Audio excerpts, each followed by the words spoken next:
Alam nyo mga kababayan, hindi na ho tayo nagtaka dyan sa gustong mangyari na yan ng Malacanang, natanggalin itong si Ma'am Eden Santos diyan sa mga nangyayaring press con sa Malacanang. Paano ba naman ho kasi? Nasusupalpal ho niya yung mga punto de vista nitong si Auntie Claire. Ano ang moral lesson dito? Di lahat ng yumayakap sa iyo, Ma'am Eden Santos, mapagkakatiwalaan mo. Yung iba dyan, pag nakatalikod, talagang galit na galit sa'yo. O kung di ba naman galit itong si Claire Castro, gaganyanin niya itong si Ma'am Eden Santos. Pero bago ho yan mga kababayan, isang like at isang subscribe. Masaya na ho tayo dyan sa mga gusto sumali sa ating community. Yung join button, nandyan lang ho sa baba. Nang dahil sa mga barangay cleared sa ipinagbabawal na droga, nang dahil sa mga balay silangan, pinapatanggal ng Malacanang itong si Ma'am Eden Santos. Ang problema kasi dito, nabibisto kayo dyan sa Malacanang. Lahat kasi ng reporter dyan, bayaran. Maliban sa isa, si Ma'am Eden Santos. Di ba? Lahat, hindi nangyari yan nung panahon ni Tatay Digong. Kahit na sobra ng kakups nitong si Joseph Morong, nitong si, anong pangalan nung isa? Yung sa Rappler. Kahit sobrang kups ng mga tanong nun, hindi pinatanggal yon. Hindi pinatanggal sa Malacanang press corp yun. Itong si Eden Santos pinatatanggal kasi the truth hurts. Di ba? Yung itong si Joseph Morong at yung representante ng Rappler noon, kahit na anong sabihin nila, wala namang naniniwala. Kaso pagka sumalansan niyang ali, ang daming nakikinig. Kasi natutumbok niya yung punto. Tama nga naman. Sige nga madam, nasaan ho yung mga barangay na cleared, cleared na sa ipinagbabawal na droga? Teka lang po, tanong ko po, balikan ko po kayo. Anak ng toko nag-press con na naman ho siya kanina. Wala na naman ho tayong narinig. Yan na nga ho ba sinasabi natin dito? Dito rin ho pala sa video na to. Pag-uusapan natin, missing sabungero. Kagaya ng aking pinangako sa inyo, meron ho tayong advice dito kay Boying Remulla. Para hindi ho kayo masyadong di ba? Baka sabihin ng mga kababayan natin, mahirap na kasi. Mamaya pag-usapan ho natin yan. Ito na pala, game na tayo. Ito yung naging press con nitong si Boying Remulla kahapon. Properly. Kasi siya, ibig sabihin ko rin. Game. Tanggalin na ho natin dito si Ma'am Eden Santos. Ito pala yung post. Ito. Yan. Ayan, Eden Santos ng Net25 pinapatanggal ng PCO sa Malacanang. Naku, yari. Nabibisto yung mga kabalbalan nitong si Claire Castro Kryptonite ho niya yan Pagka nandiyan si Ma'am Eden Santos, nabibisto yung mga kabalbalan nitong si Claire Castro. Kaya galit na galit siya dyan. Ito na mga kababayan, kay Boying Remulla na tayo. Sana sa susunod, itong si Boying, huwag siyang masyadong magtunog tipong yung pagpapanggap na ginawa niya sa pagiging gitna doon sa issue nitong si dating Pangulong Rodrigo Duterte. Dapat i-apply niya dito sa kaso na to kasi napaghahalata na ho siya. Marami ho tayong nababasang hindi kaaya-ayang comment dito sa mama na to. Game. Ibig sabihin ko na parang kasama sa investigasyon ng DOJ na Atong Angat sa country. Mapapasama sila. Kasi nga, pinangalanan sila, then we will have to include them as suspects. How soon daw po mag-file na ng formal case si Atong at si Gretchen Barreto given na napangalanan na po sila as mas? Sooner than later. It will happen. I-evaluate yan ng fiscals, ang ating group of fiscals who will be assigned to evaluate all the evidence so that we will know what cases to file properly. Kasi syempre, may specific cases yan na kailangan magkaroon ng elements ng crime na pwede namin i-prove as prosecutors. So sir, nag-case build up na tayo? Oh yes, we've been doing this. Mabigat lang talaga itong laban dito kasi nga sobrang daming pera at sobrang daming koneksyon. Sinasabi ko nga, we are here holding the faith. Kasi ang tingin namin talaga rito, isa lang naman nakakampi namin dito, taong bayan. Ang taong bayan ng Republika. Sabi mo kwento mo yan na gustong magkaroon ng katahimikan tungkol sa kasong ito. Sir, possible na maging state witness? Of course, it's always possible. Yung mga necessary, yung mga ganyang testimony na kailangan, usually yun na dinidischarge as state witnesses. Sir, itong si Gretchen Barreto and Atong, sila rin yung pinangalanan sa inyo nung... Well, there are stories about that we are validating right now. meron pa kami mga vina-validate na information Meron din siya tungkol sa dito. pinangalanan daw na allegedly vice mayor. Actually, there are 20 people in the Alpha List. Ang tinatawag na Alpha List, yun yung Alpha Group ng Isabong. The Alpha Group is the main group that run the show at Isabong. So, ibig sabihin po nito na parang bang kasama sa investigasyon ng DOJ Increases your luck event? Mapapasama sila. Kasi nga, pinangalanan sila, then we will have to include them as suspects. So, ano naman po reaction po natin? Kanina sinasabi ng company Atunga na itong si alias Toto po ay walang kredibilidad. Alam niyo, kakargahan kayo ng mga yan. Nako, Si yun Alexab na. yan eh. Kaya Oo. nga, I would rather not discuss it. Kasi nga, kakargahan kayo niyan para magkaroon ng slant na story nyo in their favor. Yun. Tandaan nyo, ang trabahong to, gusto natin, totoo lang. Hindi yung karga nila. And Karga na which karga eventually- yan. Kakargahan kayo. Kaya mayat maya ho, ngayon, etong si alias Rene, alias Rene tuloy. Sanay tayo sa alias na yan. Itong si alias Totoy, mayat maya nasa media siya. Dito sa video na to, papanoorin na pakikinggan natin ang interview nitong si alias Totoy dito kay Manong Ted. Oh. Hindi ba? Very soon. Very soon.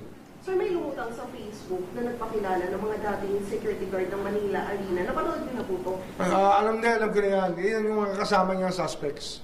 Kasama ni alias Totoy na suspects yan. Who are still under the wing of the principal. Ganun talaga yan. Parang ano yung tawag namin dyan. Sa journalist, tawag din natin dyan. Hito tactics. Di ba? Palalabuin mo Hito yung tubig tactics. para wala makita. Hito Tactics, galawang hito. Naku, ito talaga. Pagdating sa Hito Tactics, ang pinakamagaling ho dyan, ang administrasyon nitong si Bangag. Expert ho yan, administrasyon ni Bangag. Pagdating sa Hito Tactics, pagka medyo sumasabit na sila, guguluhin na nila usapan. Di ba? Yung tipong kung ano-ano nakakalkalin nila. Pag nabibisto na yung bycam, nabibisto na yung flood control, yan ho ang expertise ng administrasyon na to. Hito Tactics. Nakuha ko yun sa'yo, boy, nga. Ikaw nagturo sa akin nun. Alam mo ha, huwag niyong kalimutan, pagka itong si Marcos Jr., naririnig-rinig na natin, ito binabanata na si BP Sara. Hito Tactics. O game, dito tayo kay Manong Ted. Game. Don, pasensya ka na kasi limitado rin yung ating oras. Gusto ko lamang sanang mag-focus muna dito sa isa pang importanteng bagay muna para natin mas maunawaan ang sitwasyon ngayon dito nga sa iyong kasong kinakaharap. Ito bang affidavit mo tungkol dito sa iyong salaysay sa pagkawala ng mga sabungero ay buo na at naisumite na sa DOJ? Ano ba ang sitwasyon nito? Sa ngayon, inaayos na yan at nasa kampo na ng CIDJ. Okay. So when you say inaayos, ito ba'y napirmahan mo na, Don? Mayroon lang kulang ng konti itong araw na to. Kailangan ko na pirmahan po yan para maipasa na rin doon sa DOJ. Sige. Bakit mukhang natagalan ang pagbuo nitong affidavit? Magmula nung kailan ka ba nagdesisyon na lumantad na at ikaw mo magsabi ng katotohanan? Noong February pa po. Noong pang February. Oo. Kasi ngayon, Yes, sir. kasi ngayon July na. So, ano bang kwento doon, Don, kung bakit ngayong July, actually July 4 ngayon, hindi pa finalize yung ating affidavit? Ano ba mga kadahilanan kung sakasakali man, Don? Sa ano lang, at medyo kasi putol, pagaling kasi dito sa akin at hindi ko na alam kung anong pinagagawa na ng pulis ko doon sa Talisay, Batangas, sa Talik. Pakiulit lang, anong dahilan, Don? Iniimbestigahan pa na sinusita na maayos ng mga CIDJ, gawa ng may kakulangan lang yung aking mga dokumento na sinubmit. So, nangangahulugan na nagsumiti ka na ng mga dokumento, ebidensya ba ito may matatawag doon at they verified first bago ka makabuo ng affidavit? Yes, sir. Totoo bang nakaharap mo na si Secretary Remulla dati? Opo, sir. Totoo po yun. Oo. Pwede bang mamarapatin mo lang mga kailan kaya ito at nung panahong yon ano naman ang napag-usapan kaya ninyo? Ang sabi lang sa akin noon at buuin lang ng kampo ko yung mga dokumento at nakita naman yan na may basihan naman yung aking sinasabi at doon sa aking papel. Yung sinasabi mo na mga dokumento at ebidensya, kasama ba dito yung binanggit mo sa panayam din kahapon ni Ma'am Cheryl Cosim na USB? Yes, sir. Kasama po yung USB, yung pagdukot nila kaya John Lasco. Okay. Ano ang laman talaga nung USB, Don Don? Yung si John Lasco po. Yung pagdukot sa kanya at yung pag-iimbestiga sa kanya bago siya pinatay. Oo. Yung USB na iyon, sino ang kumuha ng video? Yung mga pulis. Yung mga pulis na rin po. Mismong pulis na dumukot sa kanya. Pwede ba namin malaman lang June, bago natin tunghayan tong kaso nitong ang si Lasco na nakapanayam din namin yung kamag-anak niya kamakailan lamang. Itong focus lang muna natin doon sa 34 na mga sabungero na nawawala Okay, nga doon tayo sa per 34. record, bagamat sinasabi mo nga na higit 100 na mga sabungero ang umano ay pinatay at nawawala nga ngayon. Sa mga 34 ngayon na deklaradong sabungero na may naghahanap ng mga kapamilya, ilan doon ang merong kang personal knowledge? Lahat po yan, may personal knowledge po ako. Gawa ng ako mismo ang kinausap na ni Eric De La Rosa. Matindi itong si alias Totoy. Lahat meron siyang personal knowledge. Magaling itong nakuwang witness ng ng mga naghahanap Kasi ng si Eric De La Rosa, siya po Oh. ang nagmumonitor doon sa screen. Kung saan nakikita yung panunyupi. Tinatawag sa akin ni Eric De La Rosa at tinatawag ko rin kay Mr. Atong Ang. Pag sinabi at sabi ni Mr. Atong Ang, alam mo na yung gagawin mo dyan. So pakituloy lang ang kwento. Pwede ba tayo mag-specific lang dito para lang alam mo yon sa mga may duda sa iyo, sa mga sabi mo nga sinisira na yung kredibilidad, para lang tayo mag-specific na kaso. Halimbawa kasi itong mga cases ngayon, itong nawawalang sabungero, may mga lugar kung saan sila huling nakita. Dito ba sa kaso halimbawa nitong mga taga San Jose del Monte, Bulacan na napunta diyan sa arena sa Santa Cruz, Laguna, may mga maaari ka bang ikwento yung paano ang nangyari? Sino ang dumukot? Nung dinukot sila, paano tumawag sa iyo? Saan dinala? Etc. Sa totoo yan, si Eric De La Rosa, siya nakamonitor sa screen. Doon nakikita yung pandaraya. Pagkatapos niyan, itatawag niya sa akin at pinapaalam ko rin kay Mr. Atong Ang. At pag sabi ni Mr. Atong Ang, alam mo na yan, ang call sign kasi nung pinaka-team leader ay si Bito. Tawagan mo si Bito. Then pagkatapos itinatawag ko kay Bito, pinakausap ko din naman yung mga tao na may reklamo lang sa inyo. Naputol ba yung linya? Naputol ang ating linya. Yes, nawala Okay, si sige. alias Totoy. Ako po Nawala si alias Totoy. I-forward na ho natin. Ito yung exclusive. Pinaka-latest na interview ito ni alias Totoy. Tumakbo yan ng mayor. Di umano binigyan pa ng 12 million itong si Atong. Tuloy. Katulad niyan, pag naitawag ko na kay Mr. Ang, sabihin niya sa akin ni Mr. Atong Ang, okay, itawag mo na rin yan kay Bito. And then yung si Bito na yun yung isang team leader na pulis at tinatawag ko rin sa kanya. At saka pumupunta yung tao niya para kunin yung mga tao na mga mandaraya. Okay, itong Bito na ito, kailan mo siya ma-identify? Itong pulis na ito, kasi kahapon sa interview mo, may binabanggit kang Colonel, Major at Kapitan. Itong Bito, sino ito?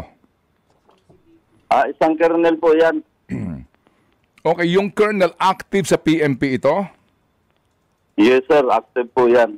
Okay, so itong Bito, saan siya nakaposte? Sa anong particular na arena?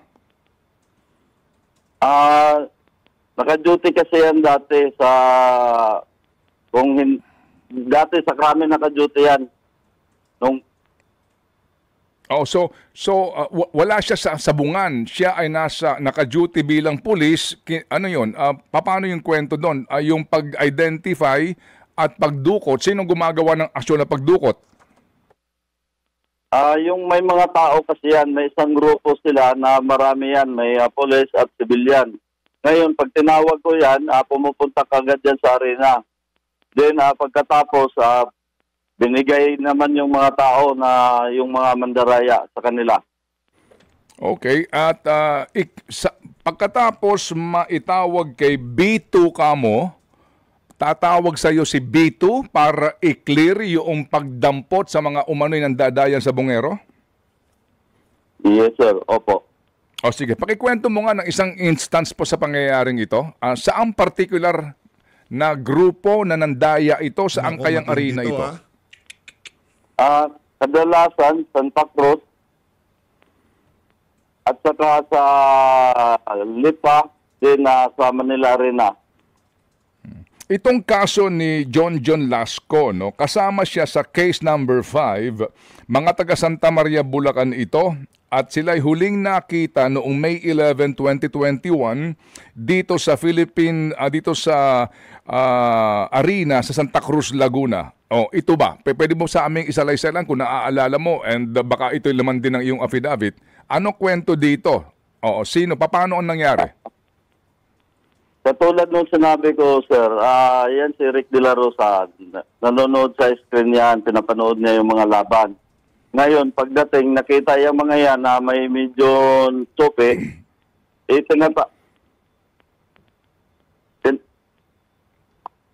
tinatawag kagad nila yan sa akin. Pagkatapos, pinapaalam ko kagad yan kay Mr. Atong Ang. So, ganun din ang nangyari. Kinakausap ko sila, nilagay ko sa isang kwarto. Sa mga panahong... Pagkatapos, Go ahead. Pagkatapos nun, sinusundo na sila nung grupo ng mga pulis at civilian. Okay. Sa mga panahong yun, nasaan ka, Don? Minsan kasi nasa bahay lang ako. Yung bahay ko kasi nasa loob ng farm ni Mr. Atong Ang, doon sa Lipa. Pag tinawag yan sa akin, pinupuntahan ko kagad yan sa Santa Cruz. At kinausap ko yung mga grupo na yan. Saka dinala ko sa mayroon ito na resource si Mr. Atungang, yung sa may bandang kusina, doon ko sila kinakausap habang inaantay ko yung grupo ng mga pulis. Okay, medyo naputol ka doon. Naandun ka sa Lipa, no, na farm nitong si Ginoong Ang, at pagkatapos, pag tumawag na sa iyo na nadampot na itong mga sabungero, kamo, tatawag ka kay Mr. Ang for clearance. Clearance na alin? Clearance para sabihin na ito na, nakuha ko na yung mga taong mga mandaraya. Ngayon, sinasagot naman niya ako, sabi ni Mr. Atong, sige, tawagan mo si Bito para mag-usap kayo. And then, tinatawag ko kay Bito, yung grupo niya, pumunta naman sa farm. Okay, saan dinadala, halimbawa, itong mga nawala dito sa arena sa Santa Cruz, Laguna, saan sila dinala? Saan? Doon sa Talik, sa Talisay, Batangas. Oo, sa Talisay, Batangas. Doon sila dinala. Ano yon? Safe house ba yon? Ano yon? Rest house ba yon? Ano yon? Sir, may isang pulis kasi doon, may-ari ng palaisdaan. Doon dinadala sa palaisdaan niya. Okay, pagkatapos pa, sa pagkakataong ito, kasama ka mismo nitong mga dinampot na mga sabungero? Hindi po, hanggang farm lang ako. Tinuturnover ko lang po sa kanila yan. Ngayon, paano ko nalaman bakit doon dinadala sa Batangas, sa Taal, gawa ng nagkikwentuhan yan sila sa akin, tapos sobrang dami. Siyempre, pag tumawag, bakit sobrang bilis naman yan? Baka naman maya maano tayo ni Mr. Atungang. Ngayon, isang polis dyan na pinapakitaan ako ng video na kung paano nila kinatay ang mga yan, kaya doon ako nagka-idea kung paano.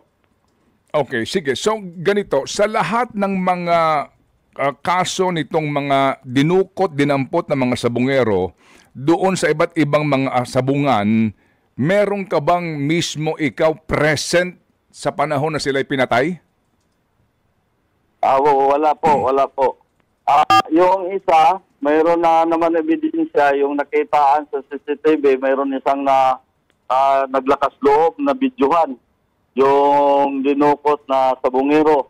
Yun yung kasama nila kahapon ni Mr. Atong Ang nung mag-file, yung si Rogelio Burican, yung nakapula, at saka yung nakasombrero na pula, si Rodilo Anigig.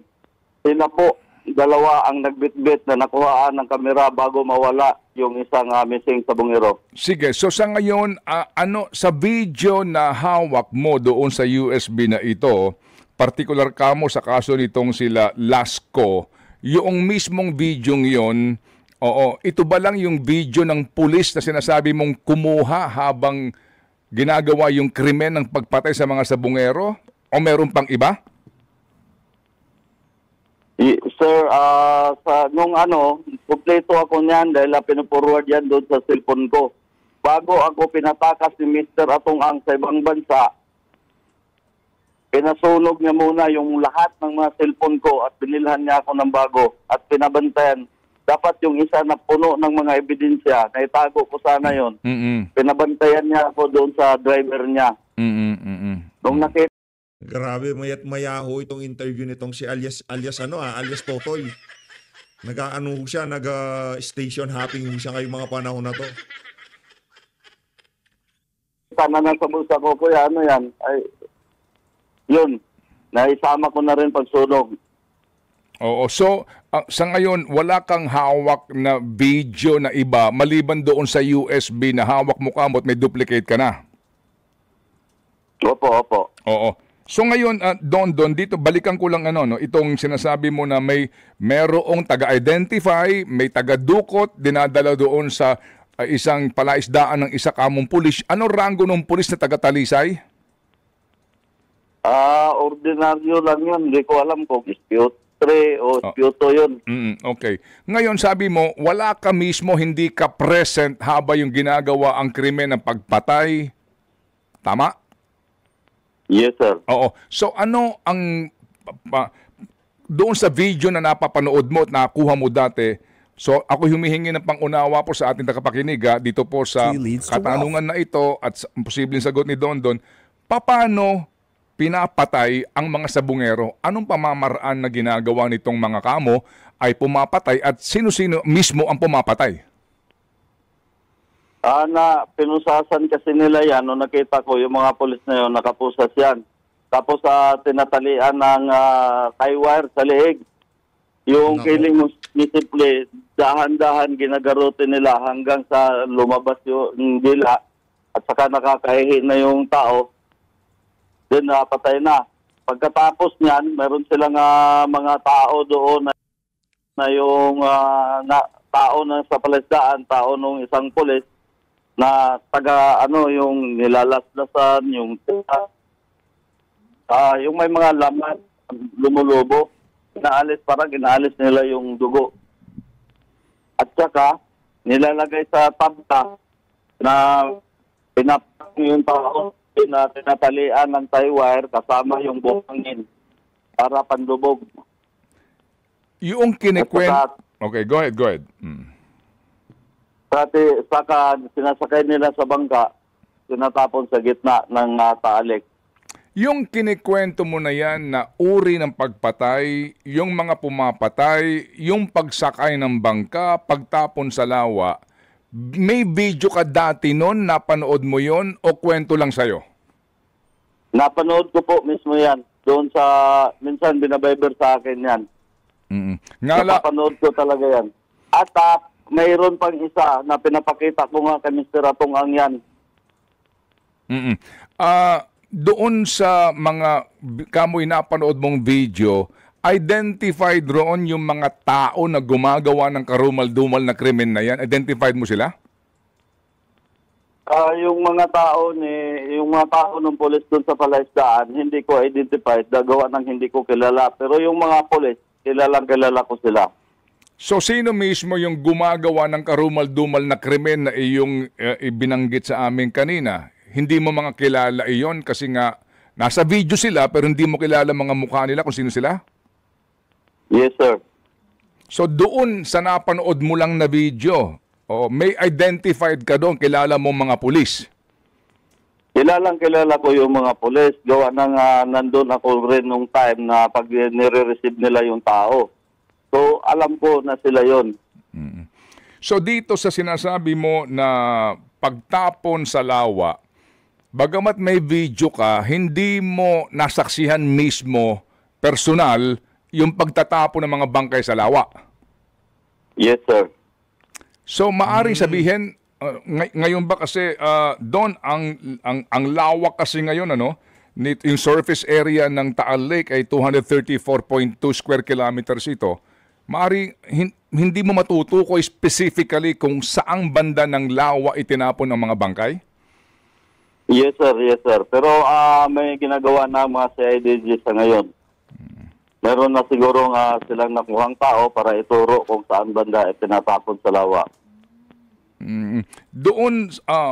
Doon sa mga binabanggit mo na mga video na pinapadala sa iyo, may sinasabi ka na napapanood rin ito ni Mr. Atong Ang umano?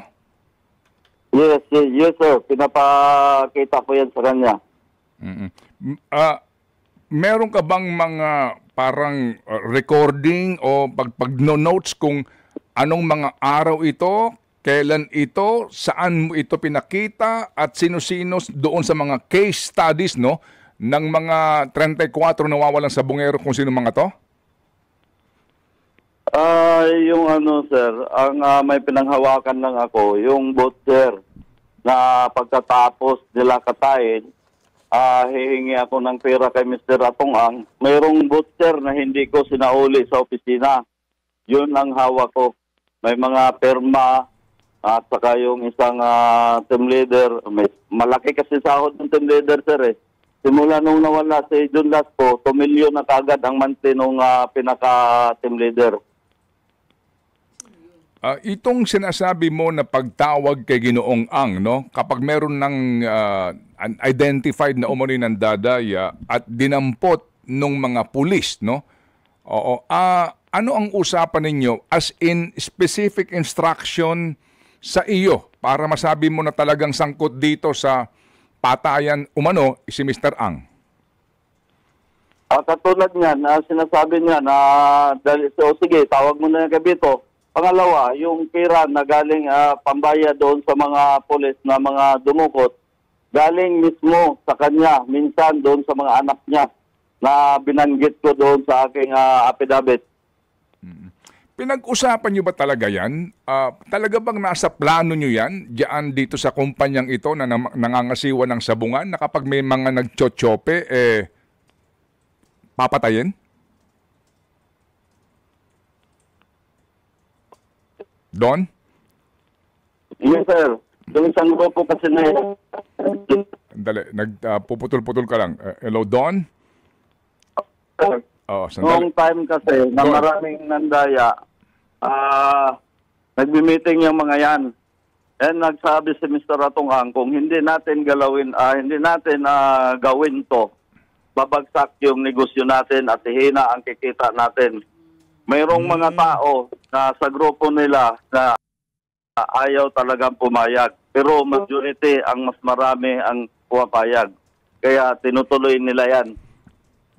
Ngayon, sabi ni Mr. Atong Ang, kung hindi natin gawin yan, babagsak yung negosyo natin.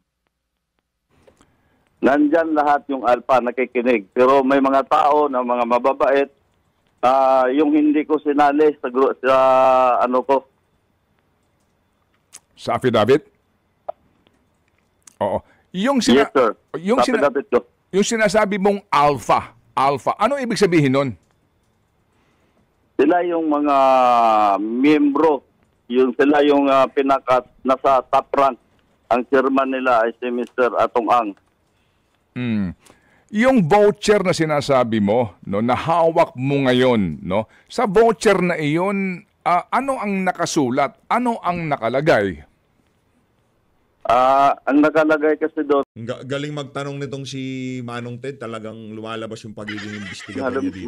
yung monthly yung isang pinaka-team leader, and then yung intel lang kasi nakalagay doon. Pero alam na yun ng opisina, alam na ng mga anak niya yan. Pag sinabing intel, may katayan na nangyayari. Okay, pwede ba naming, kumbaga, total naman kasama ito sa magiging ebidensya mo. Pwede ba namin malaman na specific, ito bang voucher na ito ay pro forma? Special bang voucher ito? Ano nakalagay dito? Disbursement sa may pangalan, tapos Yeah. yung amount, meron ba doon description sa job description, kumbaga? Mayroon, sir. Yung sa pag sinabing Intel, amount of 100,000, yun na yun. Alam na nila yun na ganun ang nangyayari. Okay, doon sa voucher na ito, sino-sino ang mga nakapirma at pinapipirma? Ako mismo, ang kumukuha kasi doon, ako ang pinapapirma. Ngayon, nadala ko yung voucher na yun dahil hindi ko binabalik. May mga pangalan doon na yung monthly, nakapangalan kung sino-sino. Andun nakalagay. Pangalan noong team leader na tumatrabaho sa go ahead. Yes, sir. Pag sinabing yung pangalan nila doon, nire-receive ko din naman sa opisina yon. Pero mayroong isang nakapangalan talaga doon sa isang tao, mismo ng tao niya, yung driver niya, na kaya ko rin ituro. Sandali lang, medyo naputol ka doon. So sa voucher na ito, sa bawat, kumbaga, ito ba ay regular na voucher tinatanggap? Linggo-linggo ba ito? Buwan-buwan ba ito? O sa bawat trabaho ng pagpatay? Nako. Bawat trabaho ng pagpatay. Halimbawa, sa isang linggo, dalawa, automatic, nandun yun. Pero yung iba kasi na hindi ko na naibalik dahil kinukuha talaga ng opisina yon. Pag lang na may time na hindi ko talaga binabalik para dagdag doon sa mga pinaplano ko noon. So may sa voucher na ito halimbawa sa hawak mong voucher, halimbawa lang ngayon bilang sample kumbaga, sino nakapirma at magkano halaga at anong petsa?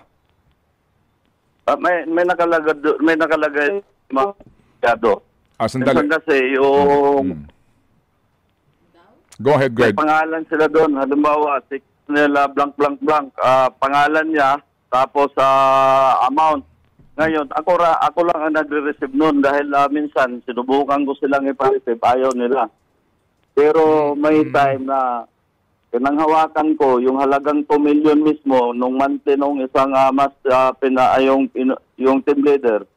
Mayroon nakalagay buong pangalan niya at firma mismo ng driver niya. Mayroon ako niyan. Okay. So eto kasi sabi mo nga voucher ito dapat received noong tumanggap ng pera pero hindi pumipirma yung mga pulis. Yes, sir. May mga pangalan talaga yung mga yan. Oo nga, may pangalan yung pulis pero yung pulis hindi napirma ng voucher bilang katunayan na tumanggap ng pera pero ang sabi mo, may isang voucher o pagkakataon na may pumirma driver ng pulis. Yun ang amount nun. Okay. May pumirma. Monthly niya. Driver ng pulis yung pumirma. Yes, sir. Yes. Okay. Sa pagkakataong yun, Pulis din yan. pulis din yung pumirma pero kumbaga driver noong opisyal. Yes, sir. Magkano halaga nun, yung voucher na yon? 2 million kasi yun yung monthly niya. Sandali, medyo nagpuputol lang tayo. 2 million daw sinasabi dito ni marami nakikinig ngayon at interesado sa kwento mo nga para lang ma-establish yung iyong kredibilidad bilang isang testigo. Pwede ba naming ayusin lang muna yung linya bago ka namin balikan doon kung mamarapatin mo lang bay? Sa tingin ko sobrang na-establish ng credibility nitong si anong pangalan nito, nitong si alias Dondon, no? Talagang kitang-kita naman na walang involved na pera sa pagsasalita niya niyan. As always, maraming salamat sa pag-support sa Page Update. Mag-ingat po kayo lahat. Halin natin Pilipinas.